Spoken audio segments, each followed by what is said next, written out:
আসসালামু আলাইকুম। পর্দার আড়ালে বিশ্ব রাজনীতি চলছে।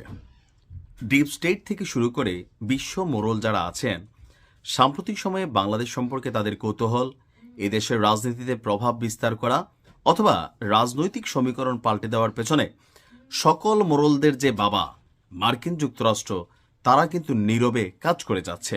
আমেরিকার একটা পলিসি হচ্ছে যে কোনো দেশকেই তারা আসলে শান্তিতে রাখতে চায় না। ওই দেশে বসবাসকারী যে রাজনৈতিক গোষ্ঠী বা দলগুলো আছে, কখনো তাদের প্রয়োজনে কাউকে তারা মাথায় উঠাবে, আবার নামাবে। আবার যখন কোনো সরকার এই বাটে পড়ে, তখন তারাও তাদের বক্তব্য চেঞ্জ করে। যেমন শেখ হাসিনা এবং আমেরিকা বা আওয়ামী লীগ এবং আমেরিকা, এই দুইটা সম্পর্কের মাঝখানে একটা বড় ফাটল ছিল। সরকার পতনের আগে পরেও শেখ হাসিনা বারবার বলছিলেন যে আমেরিকা চায় না তারা ক্ষমতায় থাকুক, এবং কি পতনের পরও আমেরিকাকে দায়ী করা হলেও গেল কিছুদিন আগে এই আওয়ামী লীগ সরকার পতনের পেছনে আমেরিকার কোনো দায় নেই, এমন বক্তব্য দিয়েছিলেন শেখ হাসিনা। তখনই বোঝা গিয়েছিল যে সমীকরণে হয়তো নতুন কিছু যোগ হতে যাচ্ছে। যা ভাবছিলাম তাই। আজকে আপনাদেরকে একটা নিউজ দিয়েছি যে এই জাতীয় সংসদ নির্বাচনকে কেন্দ্র করে আমেরিকা যেভাবে খেলে, সরাসরি রাষ্ট্র হিসেবে তারা কোনো কিছুতে ভূমিকা রাখে না, তারা টেকনিক্যালি বিষয়গুলোকে হ্যান্ডেল করে। তো এই টেকনিক্যালি হ্যান্ডেলের বিষয়টাতে যেভাবে সামনে আসছে যে নির্বাচনে আওয়ামী লীগের অংশগ্রহণ নিয়ে ডক্টর ইউনূসকে একটা চিঠি দেওয়া, এর পরপরই ভারত শেখ হাসিনাকে ফেরত দিবে কি দিবে না, এটাকে আসলে মোদির ইচ্ছায় পরিচালিত হচ্ছে নাকি পেছন থেকে আমেরিকা এখানে বড় ভূমিকা রাখছে, চাঞ্চল্যকর তথ্য প্রতিবেদন হচ্ছে আমার দেশ পত্রিকার যিনি মাহমুদ ভাই আছেন, ওনার কাছে আবার মানে কেমনে কেমনে জানি সব তথ্য চলে আসে। যাই হোক, কথা বলছি, শেখ হাসিনাকে ফেরত দেওয়ার জন্য বাংলাদেশ সরকারের দুইবার তিনবার প্রচেষ্টা থাকলেও ভারত এখন পর্যন্ত শেখ হাসিনাকে ফেরত দেবে এমন বক্তব্য দেয়নি। তবে সিপিআইএম এর পশ্চিমবঙ্গ রাজ্য সম্পাদক মোহাম্মদ সেলিম, তিনি এক বক্তব্য দিয়েছেন। এই বক্তব্যে নতুন আরেকটা সমীকরণ আমরা দেখলাম যে শেখ হাসিনাকে কি ভারত ফেরত দেবে নাকি দেবে না, এটা নির্ভর করছে মার্কিন যুক্তরাষ্ট্রের উপর। এখানে একটি শর্ত কাজ করছে। শর্ত কোনটা? যদি আমেরিকা চায় তাহলে শেখ হাসিনাকে ভারত ফেরত দেবে, আর আমেরিকা না চাইলে তাকে ফেরত দেবে না। পেছনে কি ঘটছে?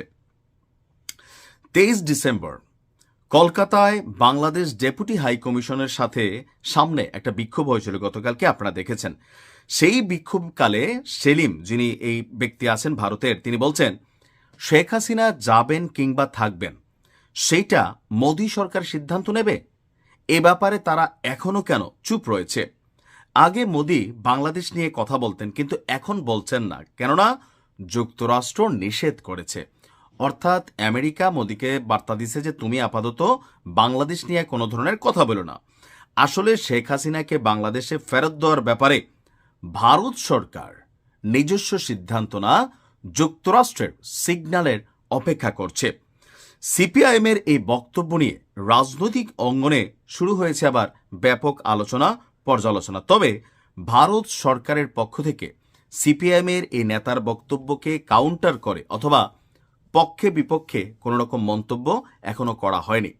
তো গেল 2-1 দিনের মধ্যে যে নিউজগুলো বা মার্কিন যুক্তরাষ্ট্রের যে অবস্থান, সবকিছু মিলিয়ে একটা বিষয় তো এখানে কানেক্টেড, যে বাংলাদেশের রাজনীতিতে আমেরিকার যে ডিপ স্টেটের প্রভাব, সেটা কিন্তু কাজ করছে। শেখ হাসিনাকে ভারত জীবনও ফেরত দেবে না, এটা আমরা ভালো করে জানি। তবে যদি কখনো দেয়, তাহলে বুঝতে হবে এই ভূখণ্ডে ভারত তাদের রাজনৈতিক সমীকরণ বদলাচ্ছে, অথবা বাংলাদেশে আওয়ামী লীগকে চিরচেনা যে ভারতের বন্ধুরূপে ভারত এতদিন গ্রহণ করেছে, সেইখানেও হয়তো নতুন কোনো পরিবর্তন আসতে পারে। কারণ এই মুহূর্তে ভারতের সাথে বাংলাদেশের জনগণের একাংশের যে বিরোধিতা, অথবা ভারতের সার্বভৌমত্ব থেকে শুরু করে অনেক কিছুতে, অথবা পাকিস্তানের সাথে ন্যাটো স্টাইলে চুক্তির যেই গুঞ্জন, অথবা ভারতের বিরুদ্ধে বাংলাদেশ পাকিস্তানের মধ্যে যেই একাট্টা বা একজোট পরিস্থিতি, সবকিছুকেই মূল্যায়ন করছে ভারত। সো সেই ক্ষেত্রে তারা যদি সমীকরণে মনে করে যে আওয়ামী লীগের বিপরীতে সাময়িকভাবে হোক, পার্মানেন্টলি হোক, অন্য কোনো দলকে তারা সাপোর্ট করতে হবে অথবা তাদের মধ্যে বন্ধুত্ব তৈরি করতে হবে, তো সেই ক্ষেত্রে যে কোনো মুহূর্তে শেখ হাসিনাকে ভারত কুরবানি দিলেও দিয়ে দিতে পারে, অস্বাভাবিক কিছু না। কারণ দিন শেষে ভারত বলেন, অন্যান্য দেশগুলা বলেন, তারা তাদের পররাষ্ট্রনীতিতে সরকার বদলায়, কিন্তু পররাষ্ট্রনীতিতে কখনো তারা বদল আনে না। তো একটা সাংঘর্ষিক অবস্থান কি ঘটতে যাচ্ছে ভালো থাকুন। আসসালামু আলাইকুম।